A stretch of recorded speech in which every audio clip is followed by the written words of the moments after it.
Assalamualaikum warahmatullahi taala wabarakatuh. Tuan-tuan dan puan yang dirahmati Allah taala sekalian, insyaallah kita mulakan dengan ummul kitab Al-Fatihah. A'udzu billahi minasy syaithanir rajim. Bismillahirrahmanirrahim. Alhamdulillahi rabbil alamin. Arrahmanir rahim. Maliki yaumiddin. Iyyaka na'budu wa iyyaka nasta'in. Ihdinas siratal mustaqim. Siratal ladzina an'amta 'alaihim ghairil maghdubi 'alaihim waladdallin. Amin. Alhamdulillahirabbil alamin wassalatu wassalamu ala asyrafil anbiya'i wal mursalin sayyidina Muhammadin wa ala alihi wa sahbihi ajma'in. Rabbi shrah lana sudurana wa yassir lana umurana wa hlul 'uqdatam min alsinatina yafqahu aqwalana. Rabbana iftah bainana wa baina qaumina bil haqqi wa anta khairul fatihin wa la haula wa la quwwata illa bika ya arhamar rahimin. Amma ba'd. Tuan-tuan dan puan yang dirahmati Allah taala sekalian, selamat hari raya. Ya, masya-Allah, tabarakallah, alhamdulillah. Ya, bersyukur kita kepada Allah Subhanahu wa taala, ya, sebab Allah taala telah memanjangkan usia kita, memberikan kita peluang. Habis kita kata dapatlah peluang sepenuhnya pada bulan Ramadan itu. Terkejut tak terkejut tu lain ceritalah. Sebab terkejut tak terkejut tu isu hari raya. Tapi berkenaan dengan bulan Ramadan, alhamdulillah, masya-Allah, tabarakallah, Allah taala telah memberikan kita peluang sepenuhnya, dan kita doa pada Allah Subhanahu wa taala mudah-mudahan bulan Ramadan yang telah berlalu itu adalah bulan Ramadan terbaik yang kita pernah lakukan, yang kita pernah beramal di dalamnya sepanjang hidup kita, insya-Allah. Amin ya rabbal alamin. Jadi baik, alhamdulillah, pada malam ni biiznillah taala kata kita sambung baliklah perkongsian kita pada membaca Al-Quranul Karim, juga diikuti dengan sedikit sebanyak huraian-huraian ataupun ulang kaji dalam bab ilmu tajwid, dan juga kita tengok juga huraian-huraian dari sudut ilmu tafsir dengan menggunakan sumber rujukan utama kita, iaitu kitab Syarah Tafsir Ibnu Katsir yang disusun oleh Syekh Safiyur Rahman Al-Mubarakfuri rahimahullahu taala, insyaallah. Baik, jadi tanpa melengahkan masa, seingat saya lah, jom kita buat ulang kaji balik. Kat mana last kali hari itu kita baca hari itu? Seingat saya last kali kita baca ayat nombor 31. Ayat nombor 31. Tapi tak habis tafsir. Setengah kan? Jazakallah khairan katsira. Alhamdulillah, kena sebanyak nyanyi. Jadi insya-Allah last kali hari itu kita baca pada ayat yang ke-31 daripada suratul Ra'di, juzuk yang ke-13, juzuk yang ke-13 pada muka surat 253, pada muka surat 253 ayat nombor 31. Kita dah baca dah itu, kita dah baca, kita dah tengok dari sudut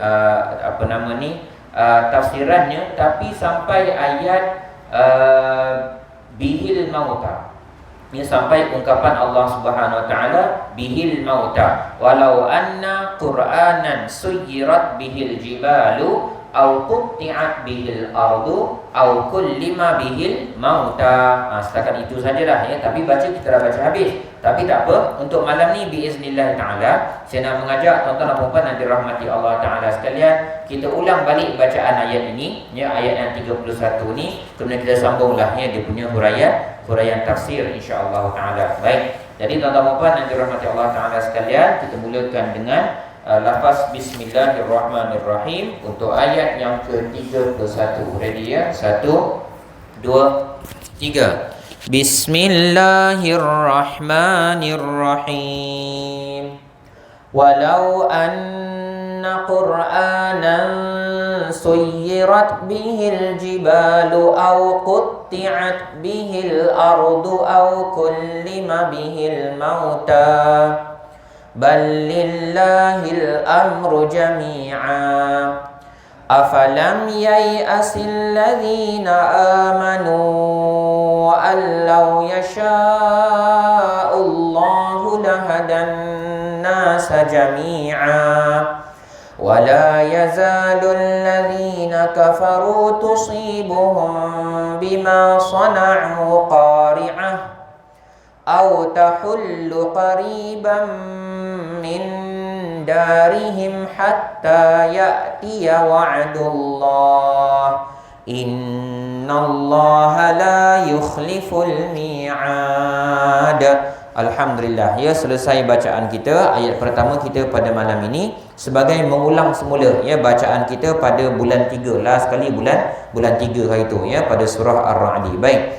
Jadi tuan-tuan dan puan yang dirahmati Allah Taala sekalian, ya, seperti yang dimaklumkan dalam muqaddimah tadi, kita dah sebutkan ya sedikit sebanyak huraian tafsir berkenaan dengan potongan yang pertama ataupun baris pertama daripada ayat yang ke-31, iaitu Allah Subhanahu wa taala menyatakan sekiranya ada mana-mana buku ya, mana-mana bahan bacaan Quranan, kita dah sebut lama dulu ya, orang kata langkau sebulan lebih lah ya, iaitu mana-mana kitab tulisan ataupun artikel ke, jurnal ke, surat ke, termasuk juga mantra. Boleh mantra kan, kalau orang yang ada tok pawang, ada yang beramal ni, dia ada dia punya sebutan dia, wahai itu, wahai inilah mambang apa mambang tu, macam tu ya. Mana-mana bahan bacaan yang berulang-ulang, hari-hari baca tak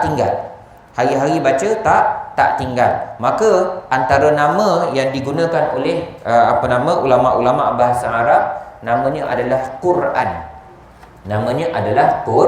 Quran. Hari-hari baca.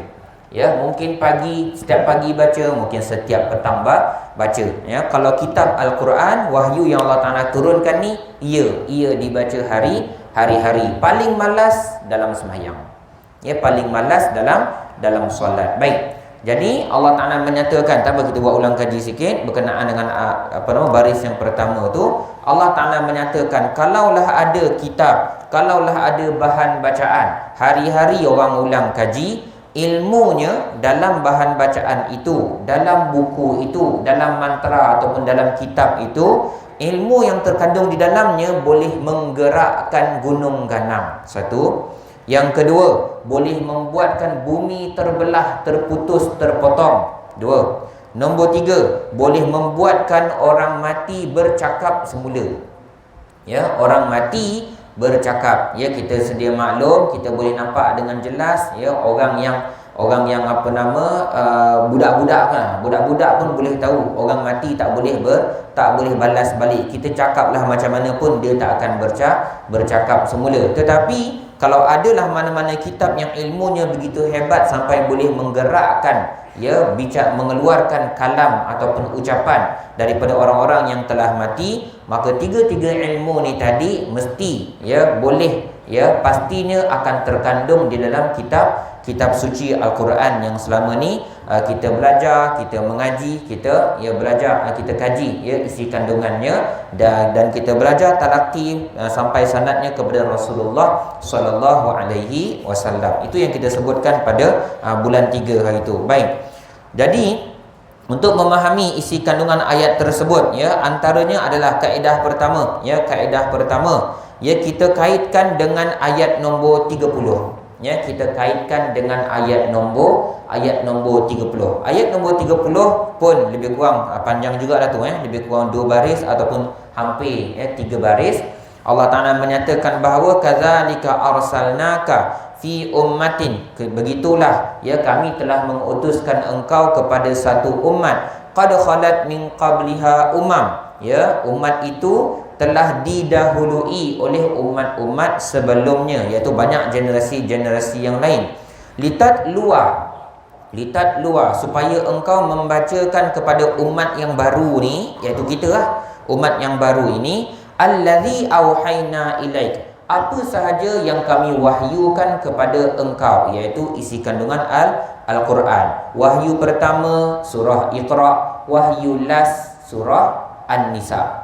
Ya, wahyu yang terakhir surah An-Nisa. Maka Allah Taala perintahkan segala isi kandungan itu diajarkan dan dibacakan kepada umat baginda Rasulullah sallallahu alaihi wasallam. Walaupun sedemikian rupa, ya, ambil ungkapan, kita tengok ungkapan dia, fokus pada ungkapan wahum yakfuruna birrahman, akan tetapi tu ayat nombor 30 tu, ya, wahum yakfuruna birrahman. Tu terima kasih jazakallahu khairan katsira yang ada anak panah tu. Tetapi mereka tetap kufur kepada Tuhan yang Maha Pemurah. Ya, mereka tetap kufur terhadap Tuhan yang Maha Pemurah walaupun Al-Quran itu hebat. Sambung, ambil wahum yakfuruna birrahman, sambung ayat nombor 31, walau anna qur'anan suyirat bihil jibal. Ya, maksudnya apa? Orang kafir, ya, yang degil, yang Allah Ta'ala telah pastikan mereka ni tetap tak akan dapat hidayah. Ya, orang kafir, ya, orang yang kufur itu kufur kekal. Kufur kekal. Walaupun ini ayat nombor 30, saya panjang-panjangkan apa pula kan. Ambil pendek saja. Dalam ayat nombor 30 kata mereka tetap kufur. Masuk ayat nombor 31, walaupun Quran itu hebat. Ya, walaupun Quran itu mantap, Quran itu hebat, Quran itu agung. Ya, bagilah fakta, bagilah kehebatan mukjizat Al-Quran macam mana sekalipun, orang yang telah ditetapkan akan mati dalam keadaan kufur, dia akan kekal dalam keadaan kufur. Itu kaedah yang pertama. Ya, untuk melihat kepada tafsiran, kita sambung ayat 30 dan 31. Baik, itu ringkas sahaja. Kita seterusnya Allah Ta'ala berfirman, balillahil amru jami'a. Ya, balillahil amru jami'a, sedangkan, bahkan, yang sebenarnya ialah semuanya adalah milik Allah Subhanahu wa Ta'ala. Segala perintah, segala segala arahan adalah datang daripada Allah Subhanahu wa Ta'ala dan hanya milik Allah Subhanahu wa Ta'ala. Jami'an dalam semua urusan. Jami'an dalam semua urusan. Ya.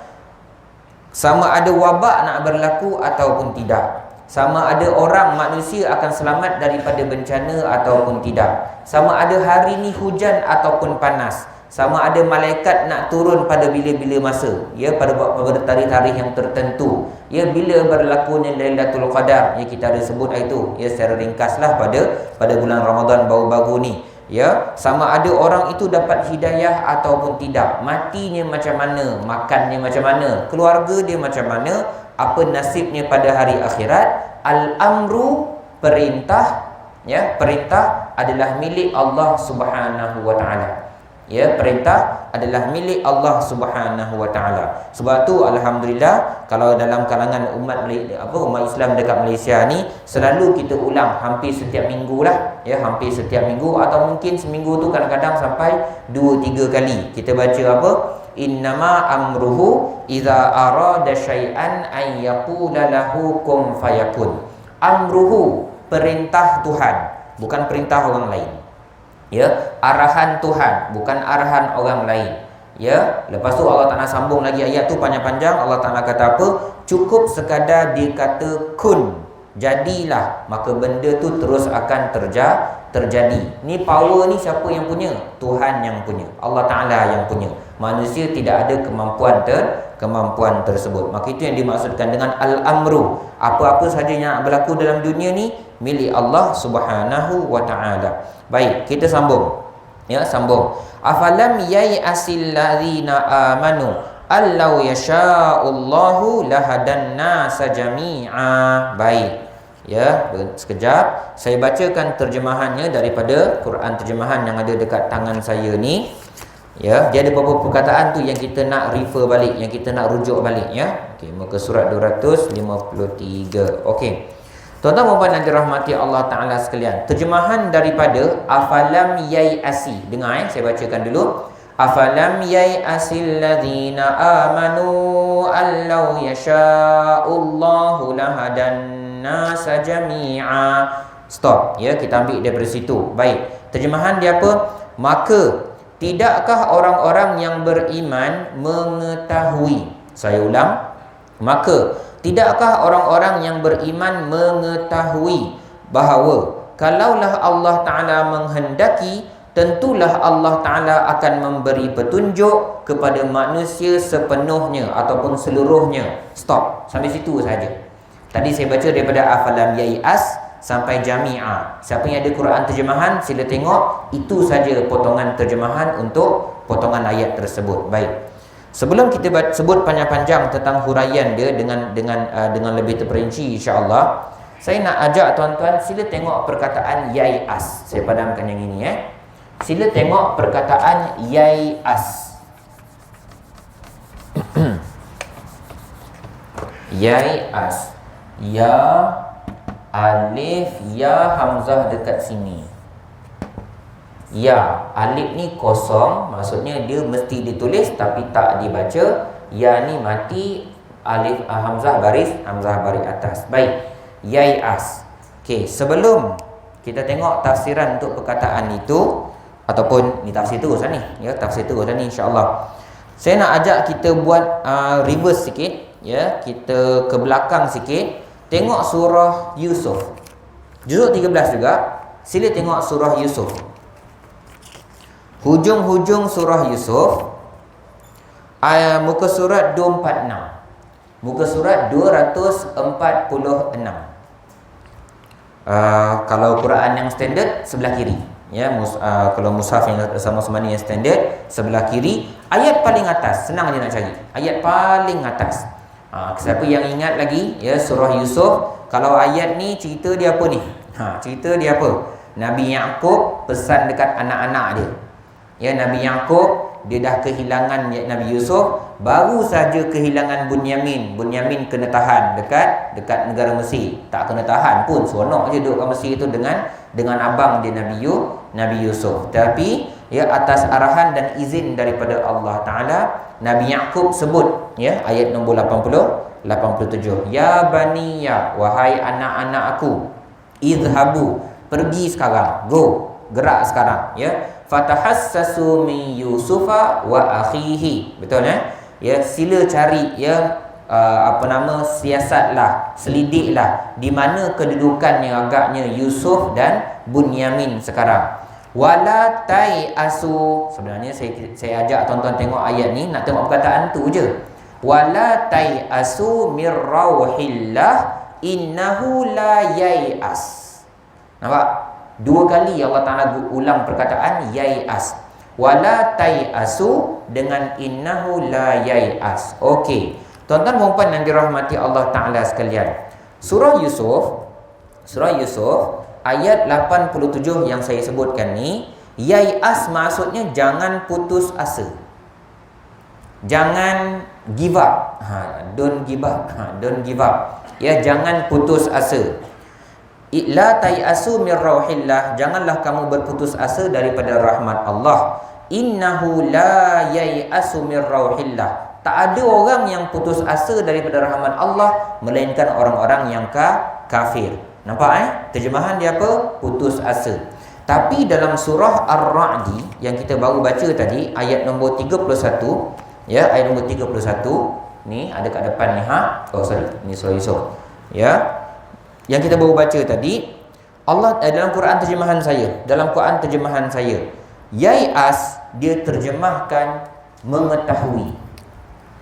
Surah Yusuf putus asa. Surah Ar-Ra'di, Quran terjemahan saya, mengetahui. Tahu. Okey.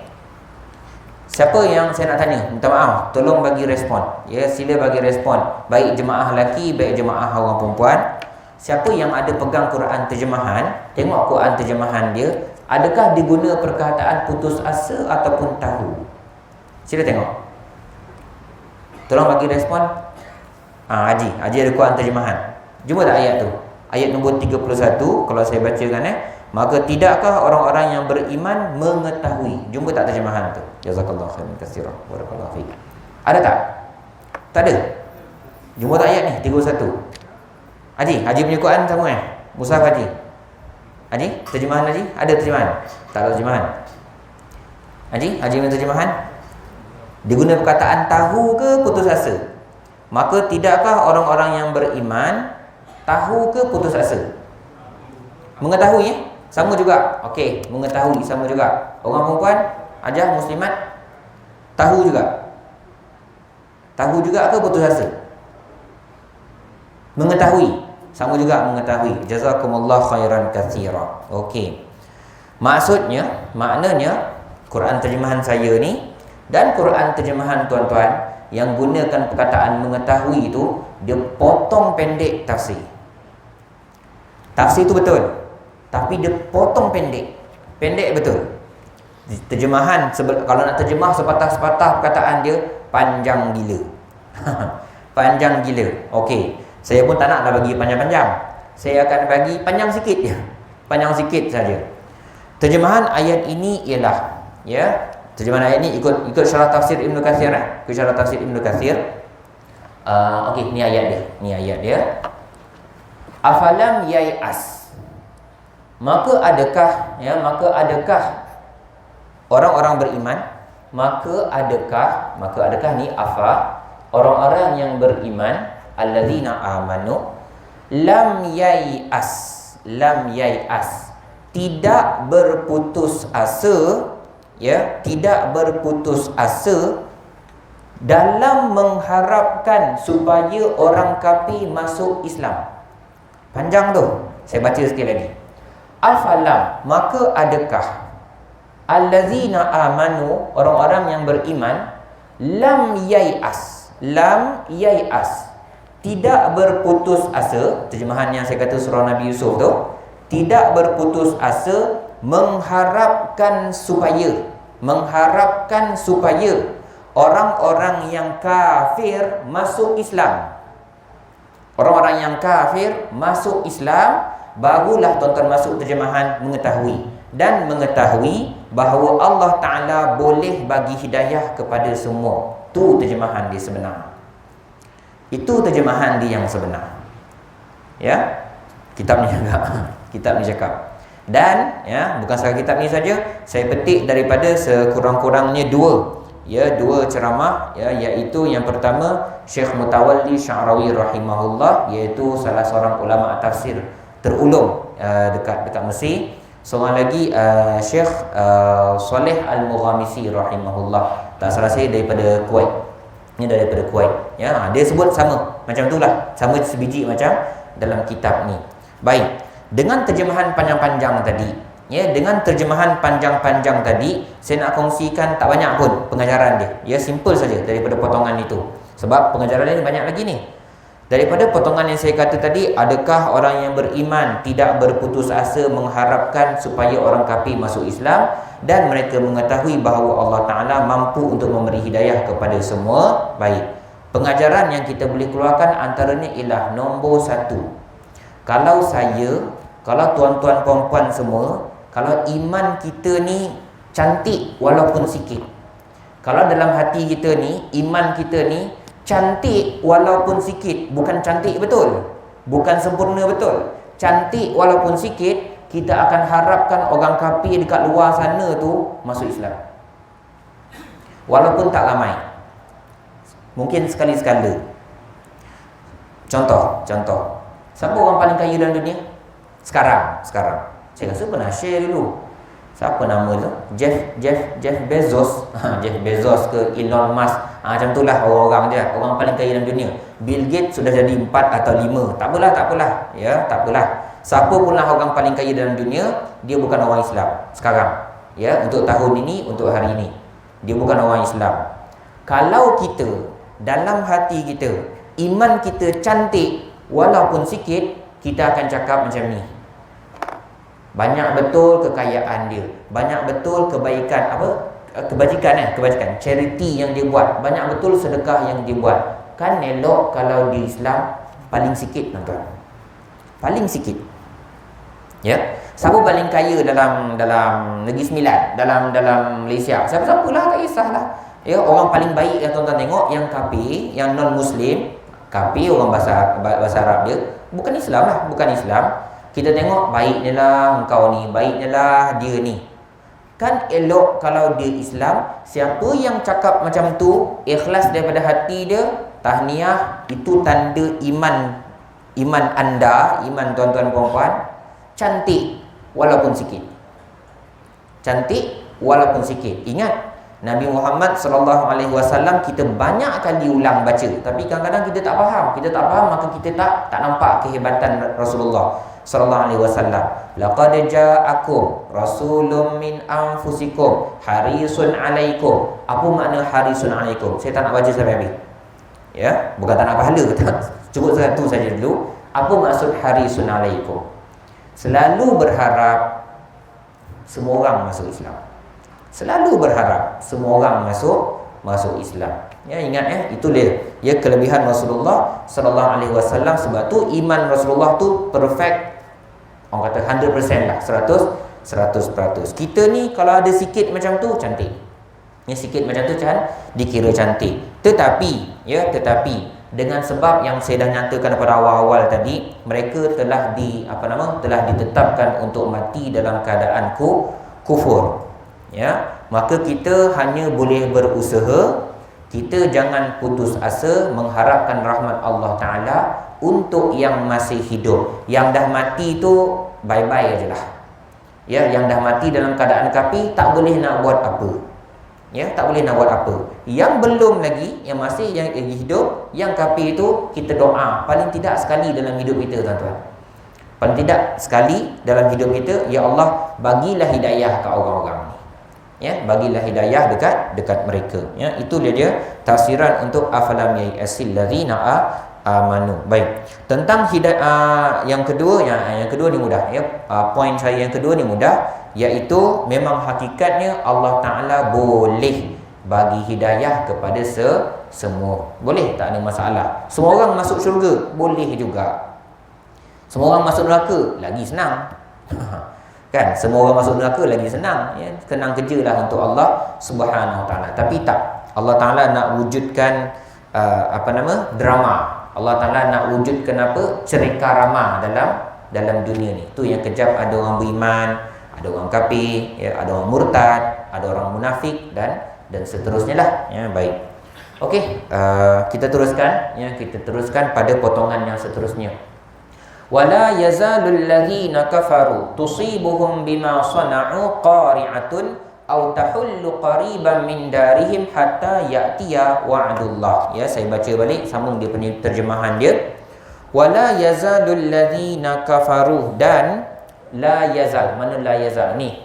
La yazal maksudnya mereka sentiasa. La yazal, kalau tuan-tuan jumpa mazala, madama, dengan la yazalu maksudnya always, sentiasa, sampai bila-bila. Ya, setiap masa. Setiap masa. Allazina kafaru, orang-orang yang kafir. Tusibuhum, mereka ditimpa. Qari'ah ialah azab. Bima sana'u, dengan sebab maksiat yang mereka buat. Saya ulang balik. La yazal, sentiasa. Alladzina kafaru, orang-orang yang kafir itu, tusibuhum, mereka akan sentiasa ditimpa qari'atun. Qari'atun ni apa? Azab. Saya ambil terjemahan paling senang. Azab. Ya, bima sana'u, dengan sebab apa yang mereka buat. Apa yang diorang buat? Maksiat. Maksiat akan menghalalkan turunnya azab. Rasulullah sendiri cakap, ya, maksiat kalau berlaku Allah Taala akan turunkan azab. Yang ini pun saya rasa saya pernah share beberapa lama dulu, ya. Antara maksiat yang senang Allah Taala nak turunkan ialah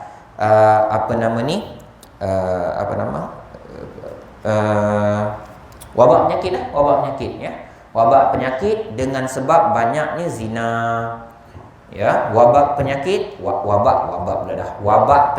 akan turun dengan berleluasa dengan banyaknya zina. Hadis itu masyhur, hadis itu sahih. Tak boleh nak tolak. Ya, tak boleh nak tolak. Kalau orang tak nak bayar zakat, orang yang layak bayar zakat tapi dia tak nak bayar zakat, Allah Taala akan tahan hujan. Ya, akan berlaku banyak kebakaran bukan kebakaran lah, kita kata kering kontang. Tanaman-tanaman jadi kering kontang. Cek balik, muhasabah balik. Jangan tuduh orang pula. Ya, Jangan tuduh orang pula. Muhasabah diri sendiri. Ya, kita dah bayar zakat ke belum? Anak cucu kita dah bayar zakat ke belum? Ya, macam tu. Baik, itu contoh-contohlah ya, dua daripada hadis Rasulullah sallallahu alaihi wasallam. Saya teruskan. Au tahullu qariba, ataupun qari'ah tadi, azab itu tadi, tahullu qariba, berlaku dekat-dekat, hampir-hampir min darihim, ya, dengan rumah mereka, dengan kediaman mereka, hatta ya'tiya, sehingga datangnya wa'dullah, janji daripada Allah Subhanahu wa taala. Baik, itu terjemahan secara ringkas. Untuk potongan yang seterusnya, yang ini pun sebenarnya agak panjang. Saya ringkaskan. Ya, saya ada buat nota tuan-tuan. Kan, saya nota conteng-conteng kat kertas. Nak baca sesuatu, oi, masya-Allah. Ya, kita ringkas sajalah biiznillah taala. Kita tengok satu persatu. Kita keluarkan satu-satu perkataan. La yazal, tak ada tafsir lain lah. Allazina kafaru, tak ada tafsir lain. Tusibuhum bima sana'u. Baik. Perkataan yang kita nak huraikan tafsiran dia adalah nombor satu, qari'ah. Qari'ah ni apa? Qari'ah tu apa? Tadi terjemahan dia azab. Qari'ah, ya, dalam kitab Syarah Tafsir Ibnu Katsir dia bagi dua. Nombor satu, bencana alam.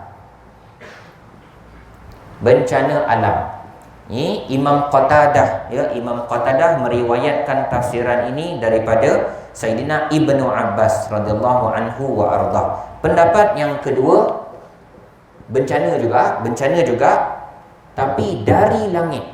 Azab ataupun bencana dari langit. Yang ini umum. Tsunami daripada laut, gempa bumi daripada tanah. Lubang tu, pit hole, sinkhole, itu daripada tanah. Kebakaran hutan, dekat hutan. Tapi yang ini khusus sikit, ya, diriwayatkan oleh Al-Imam Al-Aufi rahimahullah. Bencana daripada langit, taufan ke, tornado, puting beliung ke, macam itulah contohnya. Ya, macam itulah lebih kurang, ya. Ataupun yang ni kat Malaysia tak berlaku, tuan-tuan. Kalau dekat area, bila saya last tengok itu dalam National Geographic, dekat area Venezuela selalu berlaku ni. Ribut peti. Ya, hujan tak turun, peti yang turun. Ya, kilat yang menyambar. Ya, masya-Allah tabarakallah. Jadi itu antara bentuk-bentuk bencana daripada langit. Ini Imam Qatadah, itu Imam Al-Aufi. Okey, kita lajukan sikit. Seterusnya, yang kedua, tahullu qariban min darihim. Okey. Untuk ungkapan tersebut, panjang tu tak apa. Ya, saya dah bacakan tu.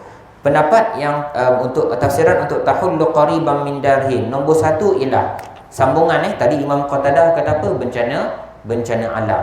Dia kata bencana alam itu, kalau tusibuhum, bencana alam itu terus kena dekat diorang. Bencana alam itu terus kena dekat mereka. Tapi tahullu qariban min darihim, bencana alam itu berlaku dekat-dekat sahaja, tak kena kat diorang pun. Dekat-dekat, wilayah berdekatan, berlaku dekat-dekat rumah diorang, bukan dalam kawasan tempat tinggal. Ya, mungkin dia duduk dekat, contoh na'udzubillah, tak usah bagilah contoh dia daerah itu turun bala, na'udzubillah. Tak kisahlah, wilayah A kan, wilayah A buat maksiat, Allah Ta'ala tak turunkan kat wilayah A, Allah Ta'ala turunkan kat hujung-hujung wilayah A, dekat-dekat wilayah B. Contoh, saya kata Port Dickson kan, Seremban, semua kampung saya tu payah juga kan. Berlaku dekat-dekat dengan tempat tinggal mereka. Bolehlah tuan-tuan faham lah tu. Itu tafsir Qatadah, sambung daripada yang tadi. Yang kedua, yang ini ramai ni. Yang ini ramai yang berpegang dengan pendapat ini. Sama ada Allah Ta'ala turunkan azab kepada mereka, atau Nabi Muhammad sallallahu alaihi wasallam Nabi Muhammad sallallahu alaihi wasallam datang ke kampung mereka, datang ke kampung mereka dan menguasai mereka.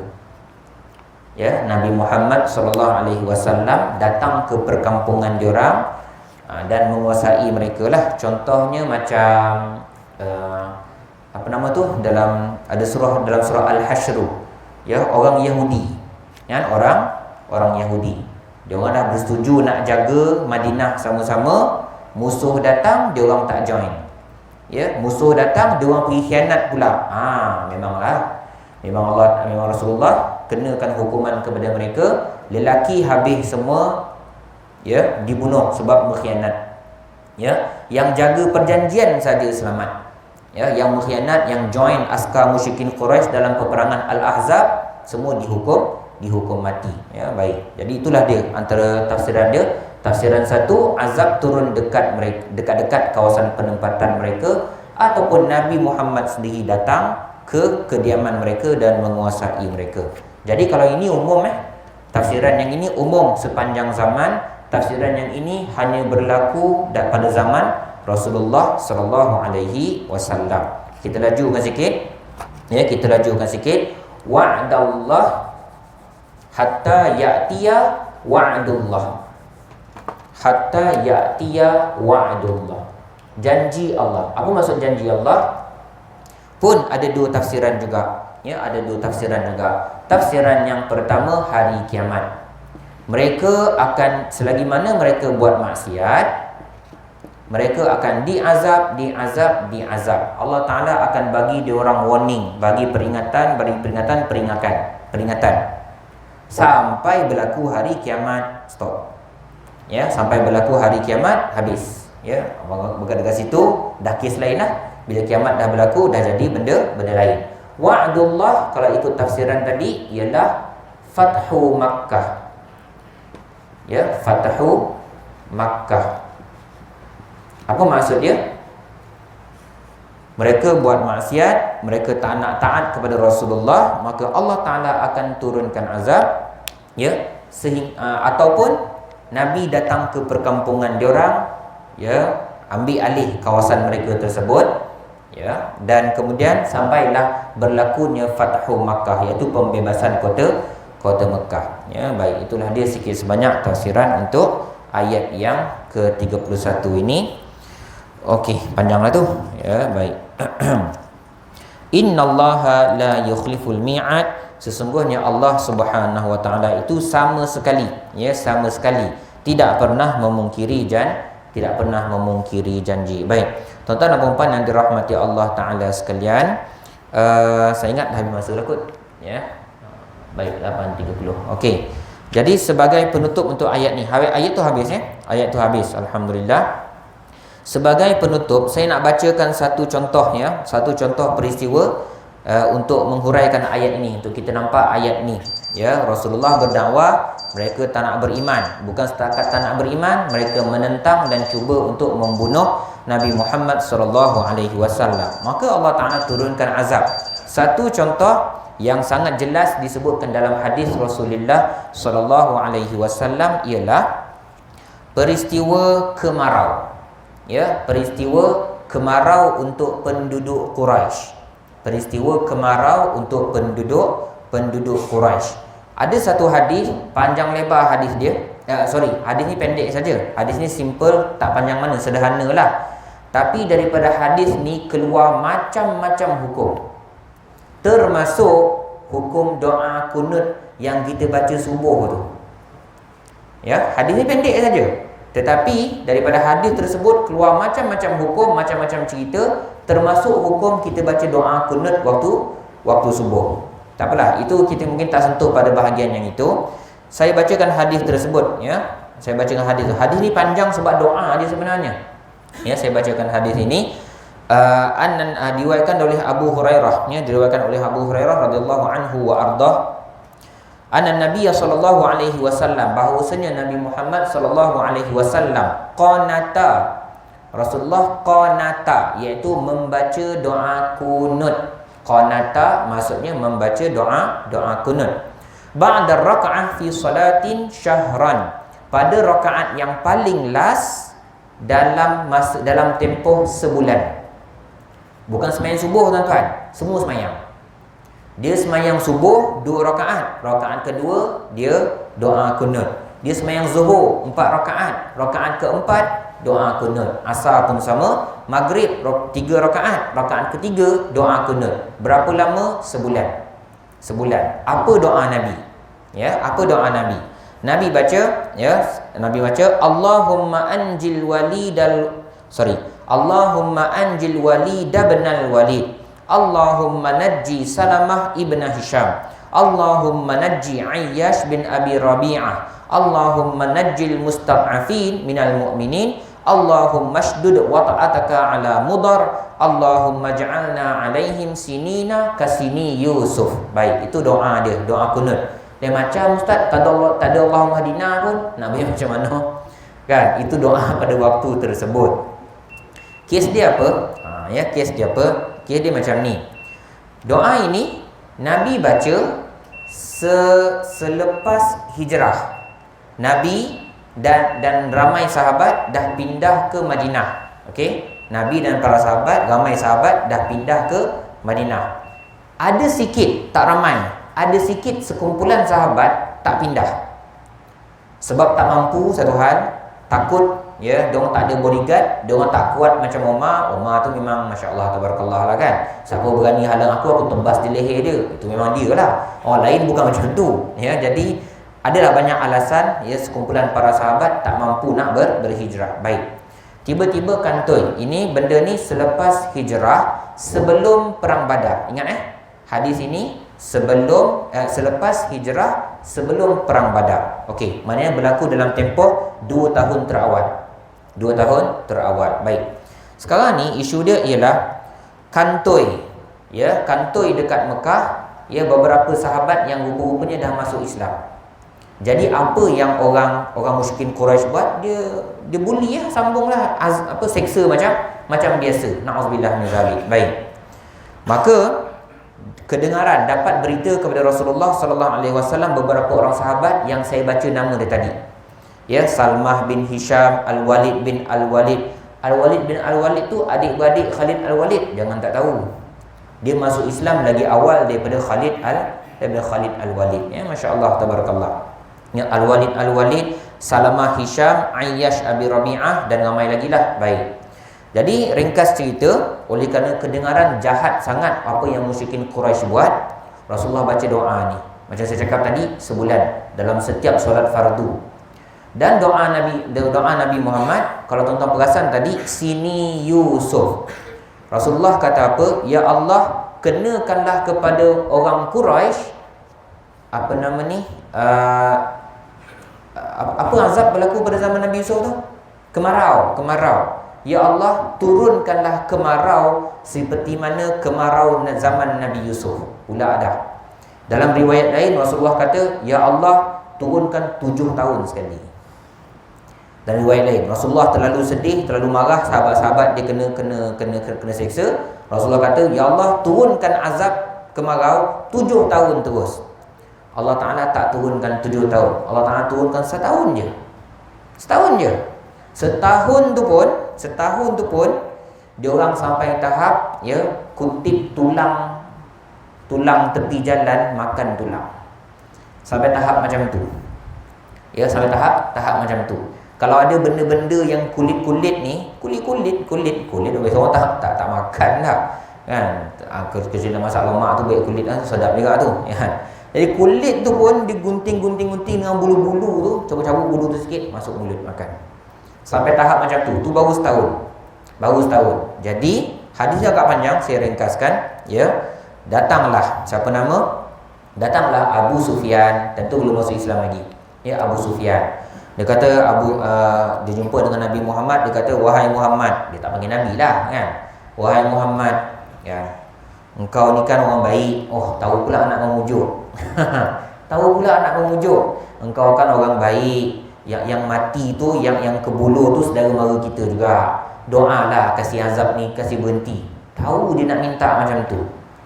Rasulullah punya tak sampai hati. Rasulullah angkat tangan, ya Allah, ya, cukupkanlah, ya, berhentikanlah azab tersebut. Terus turun hujan. terus turun hujan.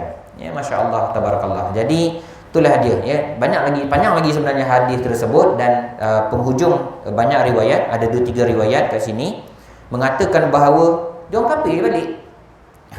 Sama je. Kan? Sama je, kafir balik. Ya. Datang kemarau ke, tak datang kemarau ke, perangai dia sama, tetap tak beriman. Jadi itulah dia, ya, beberapa pengajaran yang kita boleh dapat daripada perkongsian kita pada malam ini daripada ayat yang ke-31.